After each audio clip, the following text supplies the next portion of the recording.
Hola, hola, ¿cómo les va a todos? ¿Cómo andan? Bienvenidos, buen domingo. Qué placer estar en Radio Splendid. Me sigue emocionando mucho estar en esta radio tan importante, tan centenaria, ¿no? Que marcó la historia de nuestro país, como decimos siempre. Y hoy tenemos la gran fortuna de poder hacer Fuerza Natural acá. Así que bueno, espero que estés bien, que donde nos estés escuchando en algún punto de nuestro país tan hermosísimo o en algún lugar del mundo, te podamos acompañar en este mediodía de domingo. Nos gusta mucho hacer lo que hacemos y tenemos algunos temas que están, como siempre, súper interesantes porque Fede López Feijó los labura mucho durante la semana, Gaby también escribe un montón, Gabriel Orbagalo, y yo, bueno, me encargo de alguna manera difundir todo lo que ellos piensan y realizan y me gusta mucho poder hacer este equipo con ellos. Así que bienvenido Gabriel Orbagalo, Fede López Feijó y Lucas, que también está, Lucas Novoa, ¿verdad?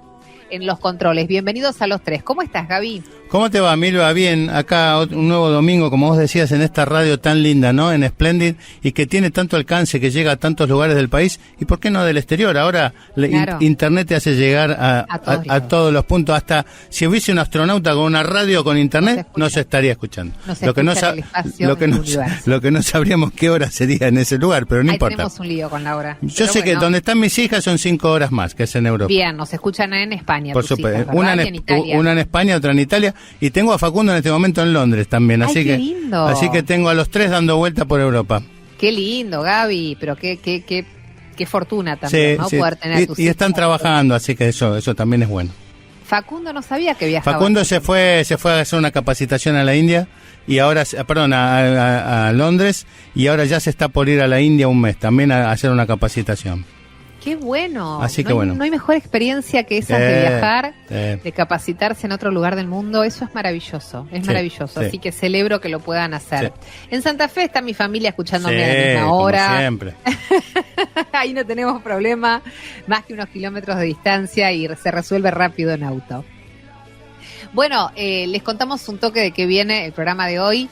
El jefe menos pensado es la editorial y Fede me puso un poco en sintonía respecto de esta nueva función, o mejor dicho, esta función que se ejerce de una nueva manera. Así que vamos a estar hablando en un ratito de eso. Sí. Temazo, Gaby, el del tabaquismo, sí, con la doctora Romina Balser, que es médica clínica, es especialista en cesación tabáquica. Sí, sí. ¿Estamos con más o menos puchos en la vida de las personas, Gaby? No, yo creo que hay menos, pero todavía nos falta mucho, y aparte hay otras cosas. Ahora apareció el vapeo, que es todo un tema, ¿no? Que me gustaría hablarlo con la doctora Balser.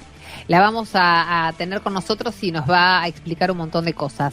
Lado B e imprescindibles. Exacto. En el puño y letra del doctor. En el lado B, como siempre que este año y ya en esta radio estamos haciendo el lado B de la medicina, son historias que tienen que ver con la medicina. Te voy a contar un poco la historia de uno de los instrumentos más lindos que tiene la medicina, que es el estetoscopio. En este caso, mi estetoscopio. Y después en imprescindible, bueno, una maestra de tu actividad, Milva, que es la señora Magdalena Ruiz Iñazú, ¿no? Como mujeres imprescindibles. Hermosa, enorme también, y que, bueno, se fue hace un tiempo, pero quedó vigente y se volvió imprescindible. En temas de hoy vamos a repasar algunas cuestiones que tienen que ver con la salud, con el medio ambiente, noticias de última hora, con información actualizada, ¿no? Para empezar este domingo bien, pero bien informados. Te hablaba del jefe menos pensado, y lo cierto es que, claro, no es ninguna novedad decir que todo va cambiando constantemente, que nos despertamos un día y hay una evolución nueva en materia tecnológica. De alguna manera o te subís o te quedás afuera. Eso es lo que nos pasa a todos, como una sensación que a veces no es tan grata.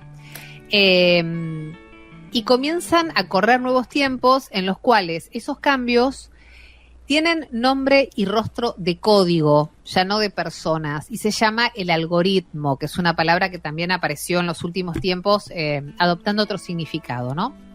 En esta era global, los algoritmos dejaron de ser una herramienta técnica para convertirse en actores centrales de nuestra vida laboral y cotidiana. En muchos casos, son ellos quienes hoy definen quién trabaja, cómo lo hace y cuánto cobra. Ya no hablamos solo de plataformas como Uber o Rappi, sino también de oficinas, de fábricas y hasta de medios de comunicación que están siendo reorganizados por la lógica fría de la inteligencia artificial. Bueno, y ahí es donde surge una figura cada vez más común, donde trabajadores y trabajadoras cuya interacción diaria ya no es con una persona, sino es con un bot. Mi jefe es un algoritmo, ya no suena a ciencia ficción. Y si bien esta nueva forma de organización promete eficacia y flexibilidad, sobre todo para quienes hacen trabajo freelance o buscan un ingreso extra, también abre la puerta a nuevas formas de precariedad, ¿no? El manejo algorítmico, como lo llaman quienes estudian estos fenómenos, implica que un software asuma tareas que antes hacía una persona, es decir, asignar trabajos, evaluar rendimientos e incluso sancionar errores. Lo hace con una lógica implacable, sin contexto, sin empatía y sin descanso. Obviamente, esto genera un estado de hipervigilancia digital y una creciente inseguridad laboral. Digo, tranquilamente te podés preguntar, nos lo preguntamos todos en general, pero si dependés de un algoritmo, ¿mi trabajo está a salvo? Es lo que se preguntan muchísimas personas en el mundo que están bajo este sistema. Y bueno, con razón, porque según el Fondo Monetario Internacional, el 40% del empleo global podría ser afectado o transformado por la inteligencia artificial. En países como el nuestro, esta cifra escala todavía un poco más. Más de la mitad de los empleos formales en el sector privado contienen tareas que podrían ser ejecutadas por una inteligencia artificial. Y cerca de 700.000 puestos podrían ser directamente reemplazados. Por eso no es solo una cuestión técnica, es una cuestión profundamente humana, porque si el algoritmo se convierte en nuestro jefe, entonces necesitamos pensar en derechos, en salud mental, en modelos de supervisión justos y transparentes. Necesitamos de alguna manera nuevas reglas de juego, porque el partido definitivamente ya cambió. Estamos ante una transformación que puede traer oportunidades, sin dudas, pero también muchos riesgos si no se regula, si no se discute, si no se humaniza. Esa es la clave, porque el trabajo no es solo producción, es también identidad, es vínculos, es sentido de pertenencia, y nada de eso puede calcularse en líneas de código. Bienvenidos, esto es Fuerza Natural.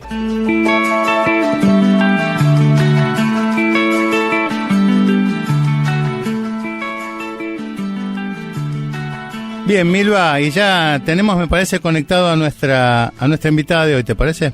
Sí, claro que sí, lo habíamos anticipado, tiene que ver con el tabaquismo, que es un tema que nos preocupa muchísimo. Yo le preguntaba a Gabriela hace un ratito si se fuma más o menos, si las generaciones más jóvenes tienen, digamos, este vicio, mejor dicho, esta adicción.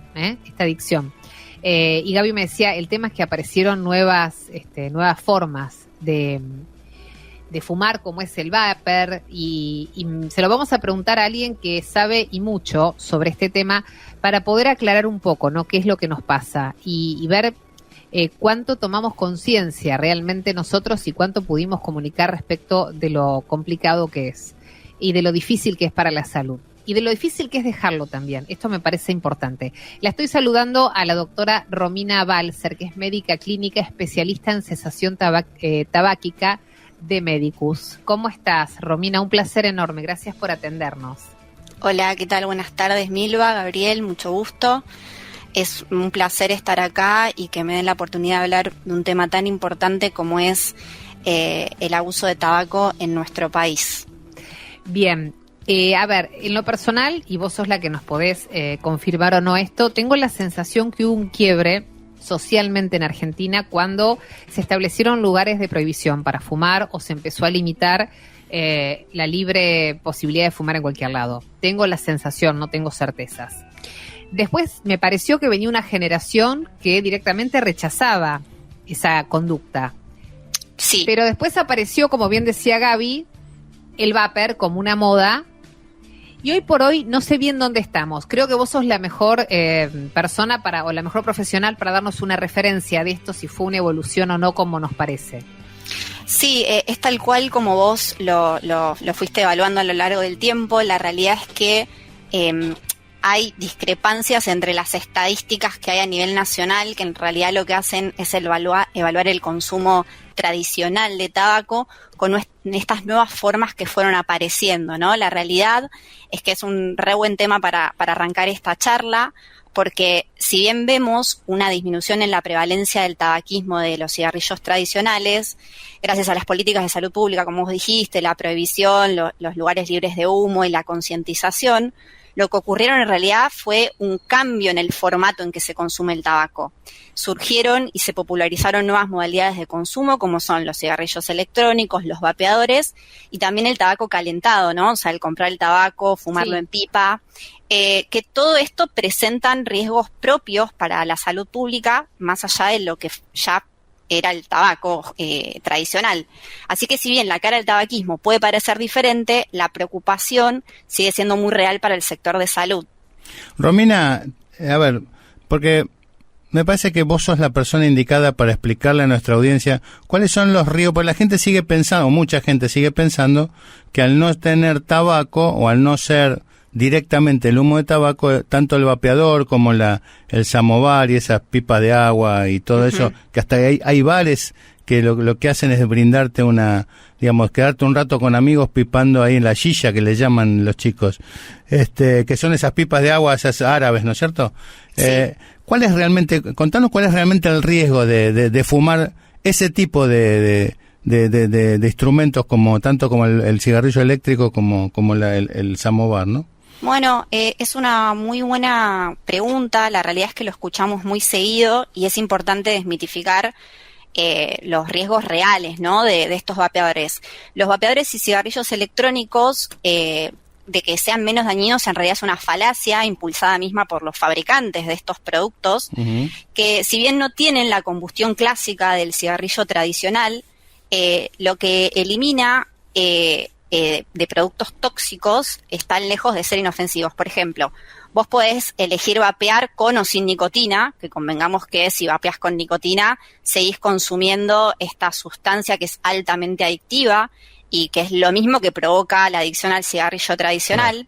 Y por otro lado, a su vez, estos vapeadores y otro tipo de inhalantes tienen líquidos que tienen sustancias químicas como el propilenglicol, la glicerina vegetal, a veces les colocan saborizantes y pueden contener metales pesados que al calentarse e inhalarse generan aerosoles que van dañando el pulmón, ¿sí? Ya pueden generar tanto daño agudo como crónico y problemas cardiovasculares, entre otros problemas. La realidad es que al ser un movimiento, una forma de consumo nueva, recién ahora están apareciendo los primeros daños por vapeo evaluables en un consultorio, ¿no? Claro. Estamos hablando con Romina Balser, que es médica clínica, es especialista en cesación tabáquica de Medicus.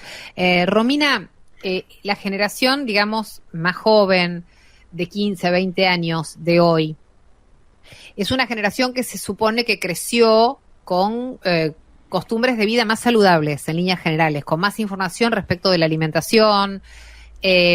¿Cómo juega el cigarrillo en esto, digamos, en ellos? Porque cuando nosotros éramos chicos o adolescentes, prender un pucho era señal de, uy, mirá qué grande soy. Y aparte, socialmente estaba visto de esa manera. Hoy esa generación está vapeando, digo, sintiéndose para sentirse más grande, por ejemplo. A ver, el tema es así. Nosotros venimos de una generación donde culturalmente el fumar era un hábito completamente habilitado, social. Crecimos en casas de fumadores. Exacto. Hoy día, por suerte, las nuevas generaciones tienen otro nivel de conciencia, pero no dejan de tener esa necesidad de inmersión social, ¿no? De pertenecer. Y la realidad es que hay tanto la tecnología como, bueno, estos nuevos instrumentos de consumo no dejan de ser víctimas, ¿no? De todo el sistema. Y la realidad es que quiero dejar claro que los vapeadores no son una alternativa segura al cigarrillo. Bien. Pero los jóvenes, sobre todo los menores de 20 años, siguen siendo presas de estos consumos, ¿no? Uh-huh. Romina, vos sabés que una de las cosas cuando aparecieron los cigarrillos electrónicos, una de las indicaciones, entre comillas, que tenía era que sea el pasaje desde el cigarrillo tradicional a la cesación tabáquica. hoy no es aconsejable, o sí es aconsejable si es, digamos, si es en el programa de dejar de fumar, igual no es aconsejable? No. No solamente no es aconsejable, sino que es una herramienta que no es legal, digamos, en la Argentina. La ANMAT no aprueba estos instrumentos, y nosotros dentro de los programas de cesación no los sugerimos como estrategia para dejar de fumar, ¿sí? Porque también generan su daño. La realidad es que cuando uno arma planes para cesación tabáquica, no contemplamos el vapor o cigarrillos electrónicos como instrumentos. Sí hay otros que están probados a nivel mundial, que aumentan las chances de dejar de fumar definitivamente, y siempre el acompañamiento, ¿no? O sea, el entender de dónde viene este origen de consumo. La idea no es cambiar un consumo por otro, ¿no? Sino entender un poco cómo cambiar el hábito hacia algo distinto. Romina, ¿y cuáles son, en líneas generales, las técnicas de cesación tabáquica? Porque pensaba en eso, ¿no? Muchas veces, primero que nada, tenés que tomar la decisión y decir quiero hacerlo, y tener voluntad para. Después viene todo un camino que es muy difícil para algunas personas, para otras no tanto, digamos. Hoy por hoy, ¿cómo se trabaja para acompañar al paciente en esta adicción? Mira, siempre fue de la misma manera. La realidad es que no hay una única forma de dejar de fumar, básicamente porque la dependencia al tabaco depende de 3 esferas. Por un lado tenés la dependencia física, por otro la psicológica y por otro la social. En cada persona los motivos de consumo de tabaco son distintas, por ende las estrategias que uno va a tener que implementar van a depender de cada caso. Dejar de fumar es un proceso complejo y muy personal, por ende lo que funciona para una persona puede no ser ideal para otra. Las estrategias efectivas que utilizamos desde el equipo de salud combinan por lo general apoyo psicológico, que ayuda a manejar la parte conductual y emocional de esa adicción, con el apoyo farmacológico, que aborda la dependencia física. Para la parte farmacológica existen tanto terapias de reemplazo de nicotina, que son de venta libre, como los parches, chicles, que los pueden comprar cualquier persona en la farmacia, pero a veces no saben cómo utilizarlos, entonces ahí es donde viene la supervisación nutricional. Y por el otro lado, según los casos de dependencia, hay fármacos que son recetados, por ejemplo el bupropión, que es el que hoy día se nos permite usar, que reducen los síntomas de abstinencia.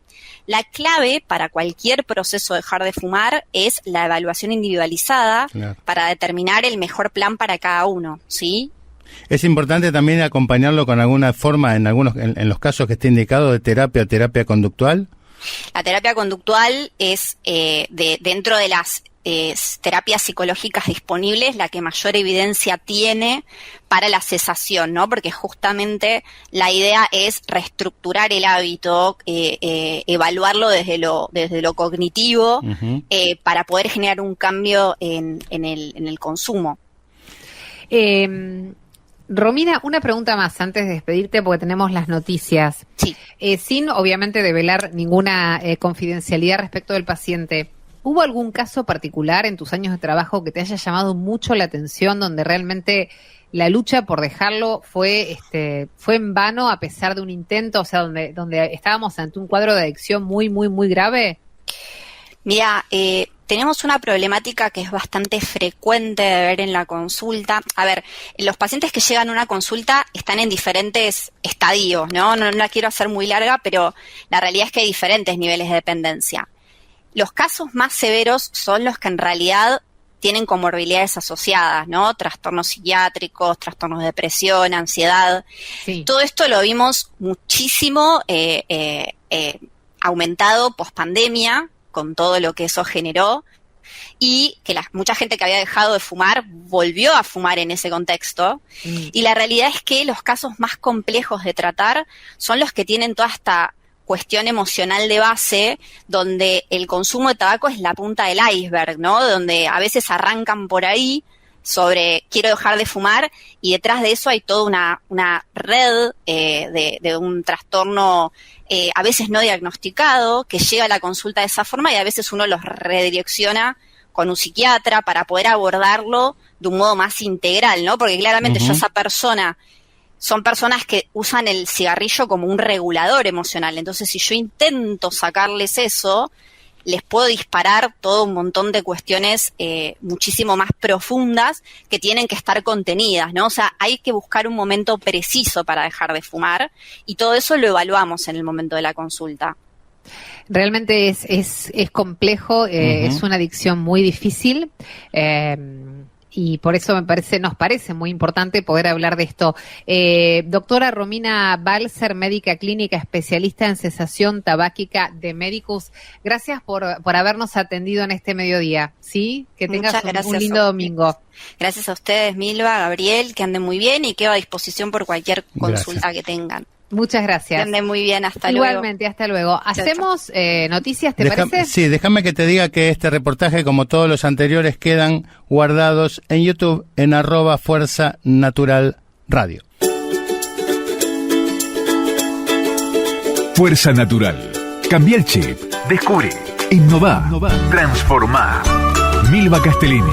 Gabriel Barbagalo. Hasta las 13 en Splendid 990. Más radio.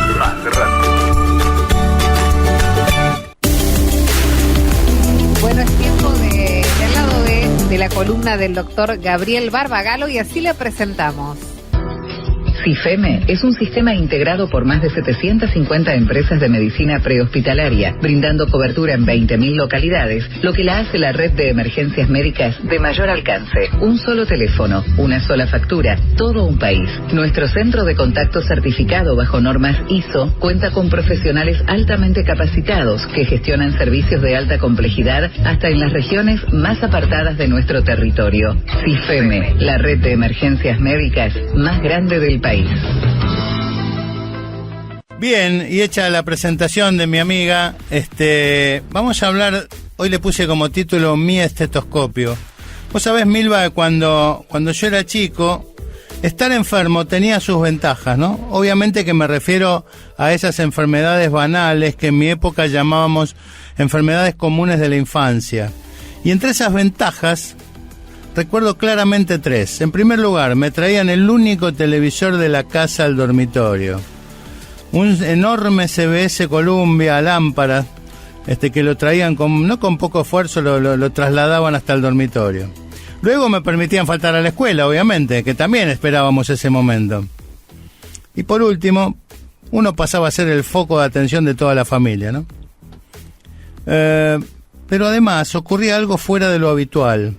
A casa venía al atardecer una persona casi enigmática, de quien tomé la gran vocación de mi vida, y era nuestro médico de cabecera, el doctor Wolf Lackmann, un alemán judío de modales refinados y hablar pausado, que luego de interrogar a mi madre un rato, desarrollaba una clase de semiología médica sobre mi cuerpo durante aproximadamente 10 minutos, maniobras médicas calculadas y ayudadas por instrumentales que extraía uno a uno de su maletín con delicados movimientos.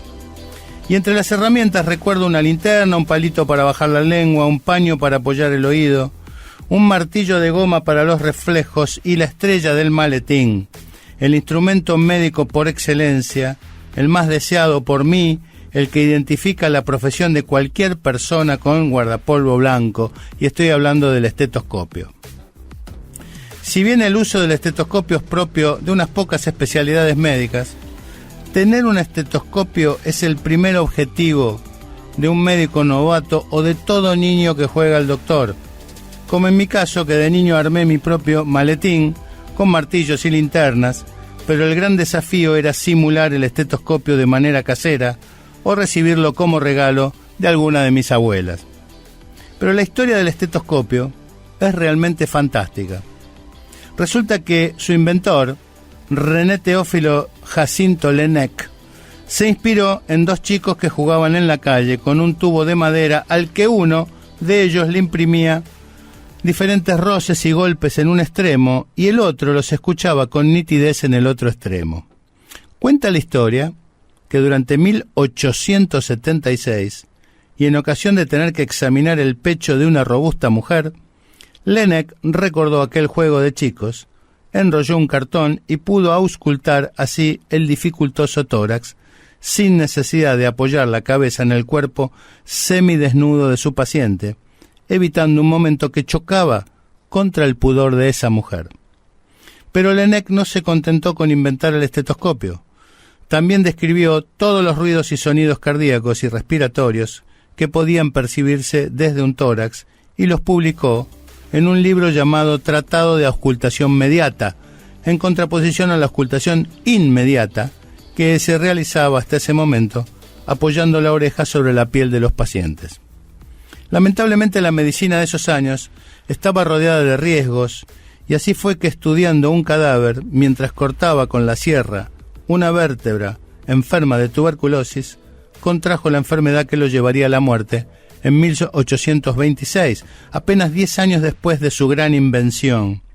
Pero su legado quedó instalado para la posteridad al inventar un dispositivo que se interpone entre los sentidos de un médico y el cuerpo de un paciente y que mejora el proceso diagnóstico de las enfermedades. Hoy existen estetoscopios más sofisticados, con campanas, membranas, algunos digitales y otros conectados a los sistemas Bluetooth que permiten auscultar personas orbitando en el espacio.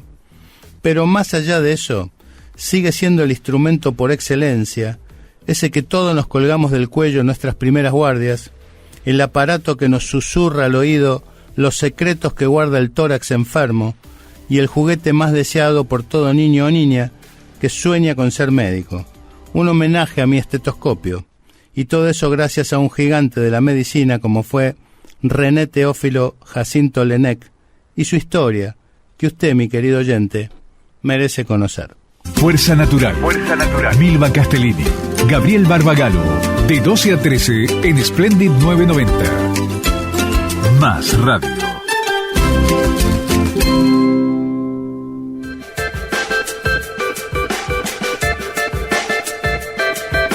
No sabía que tenía tanto valor y significado el estetoscopio para un médico. Fue muy interesante escucharte, Gaby. Aparte, para mí particularmente, para los que hacemos clínica, terapia intensiva, cardiología, el estetoscopio es una forma de conectar con algo que no se percibe a simple oído, llamémosle.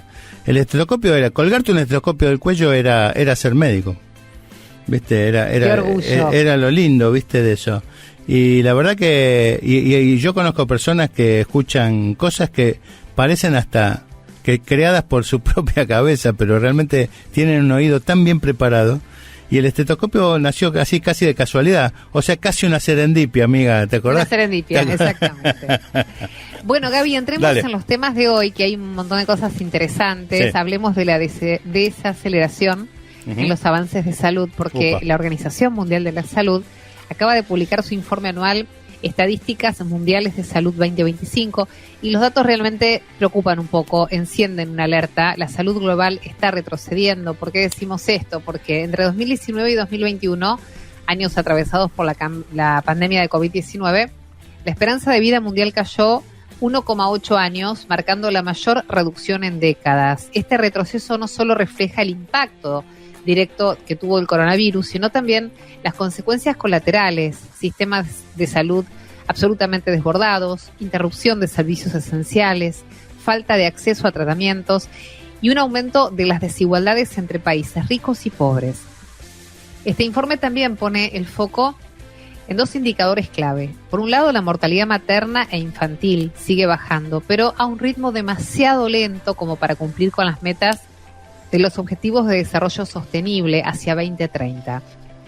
Por otro lado, las muertes por enfermedades no transmisibles como cáncer, diabetes o enfermedades cardiovasculares están en aumento, muchas veces asociadas a factores como la mala alimentación, el sedentarismo, el tabaquismo y la contaminación ambiental. Bueno, yo te voy a llevar a una provincia que conoces bien, que se llama Santa Fe, y allí confirman la condena a productores de arroz por haber desviado un arroyo y provocar daños en la ruta provincial número 1. La justicia santafesina ratificó la condena contra Rubén y Raúl Carlen, dueños de la empresa Los Cerrillos, dedicada a la producción de arroz en el noreste de la provincia. Ambos fueron sentenciados a 3 años de prisión en suspenso por haber desviado el cauce de un arroyo, lo que provocó inundaciones en los campos vecinos y la destrucción de un tramo de la ruta provincial número 1 a la altura del kilómetro 195. El hecho se remonta a enero de 2019, cuando una serie de tormentas en la zona de Colonia Teresa generó anegamientos severos. El fallo de primera instancia fue dictado por la jueza Celeste Miniti y la magistrada consideró coautores del delito de estrago doloroso por inundación al concluir que no se trató de una acción negligente, sino que hubo intención en desviar el cauce para favorecer la producción, a pesar de las consecuencias previsibles para el entorno. Además de la pena condicional, los condenados están obligados a reparar el daño ambiental ocasionado, lo que incluye medidas específicas de recomposición en la zona afectada. En este caso representa un antecedente judicial relevante en el tratamiento penal de daños ambientales provocados por actividades productivas, Milva. Bueno, hablemos de lo que pasó en San Clemente del Tuyú, donde 11 pingüinos rehabilitados regresaron al mar, fueron devueltos a su hábitat natural en las costas de San Clemente del Tuyú después de haber sido rescatados en distintos puntos de la costa atlántica bonaerense con cuadros muy severos, desnutrición, deshidratación, hipotermia. Los animales habían sido encontrados en muy malas condiciones por equipos de rescate y conservación marina. Tras su traslado a un centro especializado, atravesaron un proceso de recuperación que incluyó cuidados veterinarios, alimentación adecuada y monitoreo constante. ¿Cuál era el objetivo? Poder estabilizarlos en su salud y poder prepararlos para que vuelvan al océano, donde cumplen un rol ecológico relevante y es donde viven, en su hábitat natural. Bueno, la liberación se realizó bajo protocolos de conservación y seguimiento. Fue presenciada por 60 alumnos del Instituto Inmaculada Concepción, quienes además participaron de una charla educativa sobre fauna marina y conservación ambiental. Mira qué título, Tecnología Argentina rumbo a la Luna. ¿Qué tal? A ver. Por primera vez un desarrollo tecnológico argentino será parte de una misión tripulada alrededor de la Luna. La NASA confirmó que integrará al microsatélite Atenea, diseñado con la participación de universidades públicas argentinas, como carga útil de la misión Artemis II, programada para abril de 2026. La información fue oficializada en el marco del 34º aniversario de la Comisión Nacional de Actividades Espaciales, CONAE, con la firma de un acuerdo entre la Agencia Espacial Argentina y la NASA.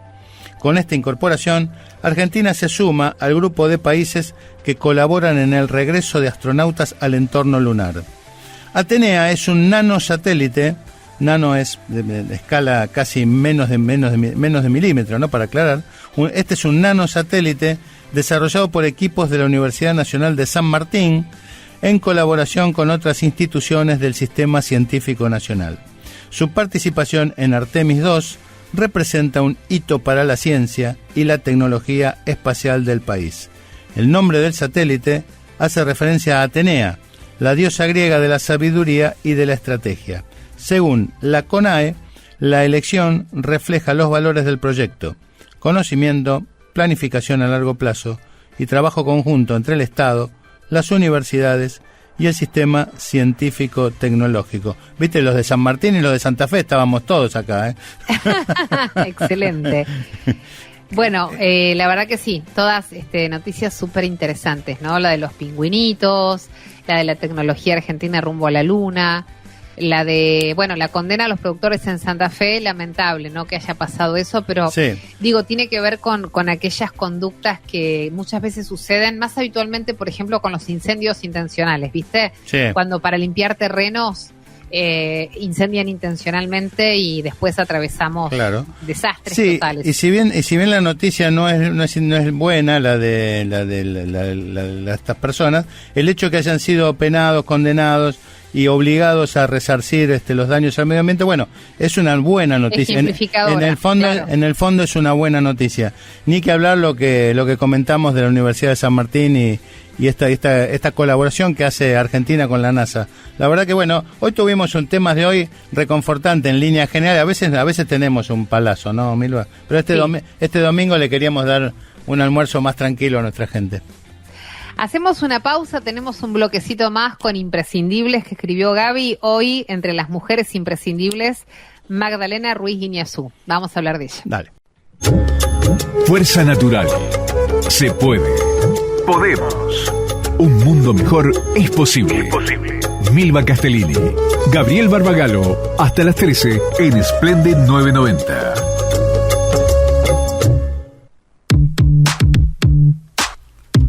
Bien, y como decíamos antes, es el momento de escuchar a Milva Castellini en estas mujeres imprescindibles, en este caso a la señora Magdalena Ruiz Guiñazú. Milva. Bien, lo escribió Gaby, como te contamos siempre, pero forma parte de los imprescindibles que atravesaron nuestra historia. Magdalena, mejor dicho, María Magdalena Teresa Ruiz Guiñazú, o simplemente Magdalena, o como le dicen muchos, Magda, nació el 15 de febrero del año 1931 en un hogar acomodado en la ciudad de Buenos Aires, formado por la unión de María Celia Cantil Ortiz Basualdo y Enrique Ruiz Guiñazú, que fue un reconocido canciller argentino. Magdalena fue una enorme periodista, enorme, además de traductora, escritora y locutora, pero tal vez su principal actividad, aquella que la ha vuelto imprescindible, fue la de haber sido una ferviente defensora de los derechos humanos, integrando la CONADEP, que recopiló las denuncias más horrorosas de la desaparición de personas durante la última dictadura militar. Magdalena fue autora de varios libros y participó en innumerables programas periodísticos de radio y de televisión, por lo cual recibió una gran cantidad de premios y reconocimientos, incluso el Conex de platino. En 1979 acompañó al Papa Juan Pablo II al campo de concentración de Auschwitz, lo que le valió el reconocimiento del gobierno de Polonia, que le otorgó la Orden de Mérito por aquella cobertura. En 1983 fue elegida Mujer del Año y en 1987 presidió el primer debate público en la televisión entre políticos argentinos. Fue reconocida por entidades nacionales e internacionales por su permanente lucha por la verdad y la libertad de expresión, pero tampoco pudo eludir la gran grieta argentina cuando quedó envuelta en una discusión dialéctica entre ella y Eve de Bonafini, debido a un supuesto apoyo a la dictadura militar por parte de la periodista. Lo cierto es que Magdalena se encargó de aclarar que fue ella la primera en darle voz a las madres en su programa de radio durante el gobierno militar y en haber investigado en profundidad los hechos ocurridos en la ESMA, la tristemente conocida Escuela de Mecánica de la Armada. Magdalena Ruiz Guiñazú falleció el 6 de septiembre del año 2022, dejando para la cultura argentina un legado imprescindible y una marca indeleble en todas las actividades del periodismo. De esas maestras, de esas mujeres sí, ¿no? Admirables, Yo creo que cuando hablamos de Blackie la otra vez, ¿te acordás? Y de Magdalena, y creo que junto con Mónica Candanver deben ser las tres mujeres del periodismo argentino, de las que yo creo, quizá vos tengas otras, que me parece que están ahí en la vanguardia, ¿no? Del ejemplo de lo que fue hacer periodismo siendo mujer, porque eso también era difícil en un momento, Milva. Lo es hoy todavía. Claro. Siempre digo que haber sido médica, periodista, o sea, cualquier mujer que hace 50, 60, 100 años atrás marcó la historia, ¡ay, lo que la parió! Sí. Así nomás te lo digo, Gaby. Lo que la parió, porque realmente tiene que haber sido de una valentía, de una entereza, de una fortaleza, porque el mundo no estaba hecho para nosotras. Faltaba muchísimo todavía para entender esto.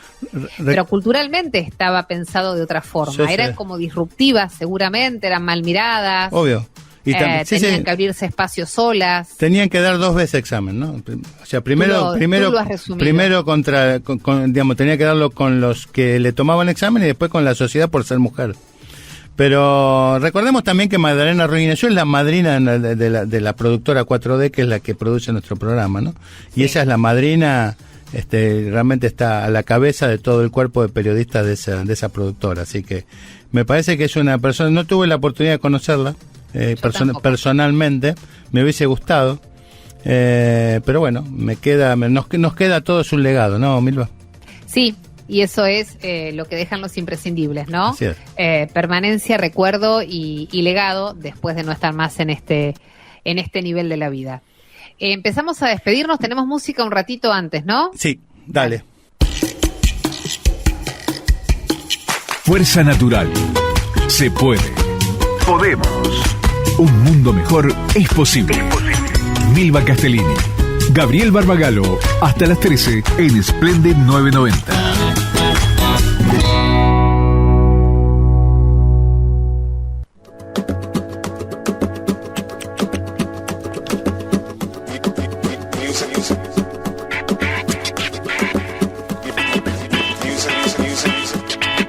Y esta música, Milva, ¿qué nos dice? Que nos vamos, Gaby. Exactamente, vamos a comernos un asado, vamos a comernos unas pastas, vamos a comernos algo más livianito, vamos a caminar, vamos a visitar familiares, o a dormir una siesta, lo que más te guste, ¿no es cierto?